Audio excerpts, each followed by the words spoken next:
Super ওভারে রিশাদ কেন নয়? অবিশ্বাস্য ব্যাটিং করেও ক্যাপ্টেন মিরাজের মন গলাতে পারেননি রিশাদ হোসেন। সুপার ওভারে তাই রিশাদকে ব্যাটিং নামাননি। বাংলাদেশও ম্যাচটা জিততে পারেনি। শুধু সুপার ওভার নয়, গোটা ম্যাচ জুড়েই বেশ কিছু ভুল সিদ্ধান্ত নিয়েছেন মেহেদী হাসান মিরাজ।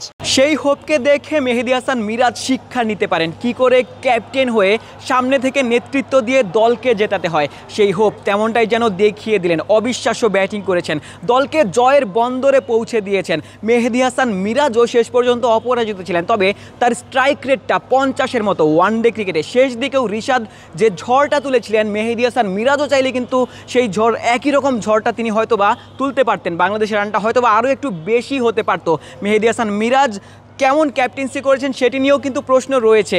সাইফ হাসানকে তিনি আরও কয়েকটা ওভার করাতে পারতেন কিনা ওই মিডল ওভারগুলোর দিকে। মেহেদী হাসান মিরাজের ক্যাপ্টেন্সির কারণেই মূলত বাংলাদেশ এই ম্যাচটা হেরেছে কিনা দর্শকরা কিন্তু সেই কথাগুলোও বলছিলেন। মেহেদী হাসান মিরাজের এই মন্থর ব্যাটিং কিন্তু আজকের ম্যাচেই প্রথম নয়।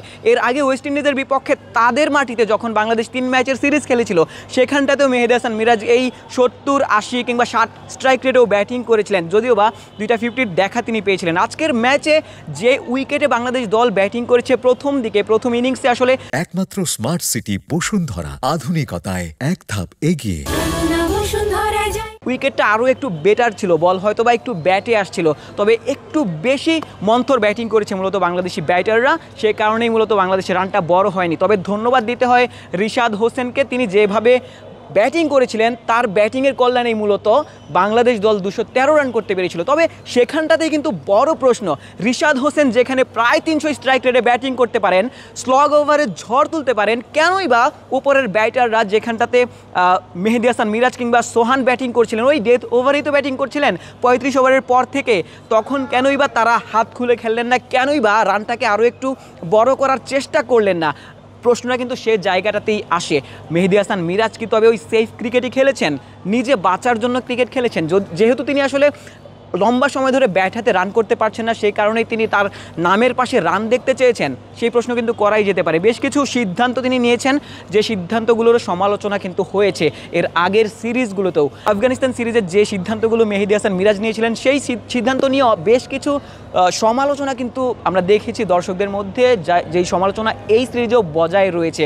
হয়তোবা মেহেদী হাসান মিরাজ তৃতীয় ম্যাচে তার ভুলগুলো শুধরে নেবেন এবং বাংলাদেশকে জেতানোর চেষ্টা করবেন। মূলত তার ক্যাপ্টেন্সির কারণেই হয়তোবা বাংলাদেশ এই ম্যাচটা হেরে গেল। বাংলাদেশ যদি এই সিরিজটা হেরে যায়, সেক্ষেত্রে মিরাজের ক্যাপ্টেন্সির ক্যারিয়ারটা এই সিরিজ শেষেই হয়তোবা শেষ হয়ে যেতে পারে।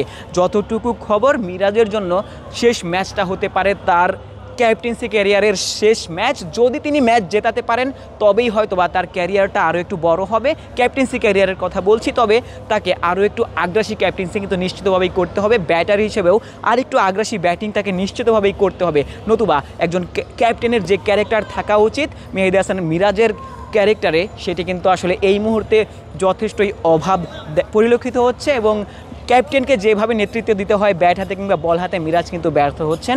এমন ক্যাপ্টেনকে হয়তোবা বাংলাদেশ ক্রিকেট বোর্ড পরিবর্তন করলেও করতে পারে। মিরপুর শের-ই-বাংলা জাতীয় ক্রিকেট স্টেডিয়াম থেকে আশিক সারোয়ার, নিউজ 24।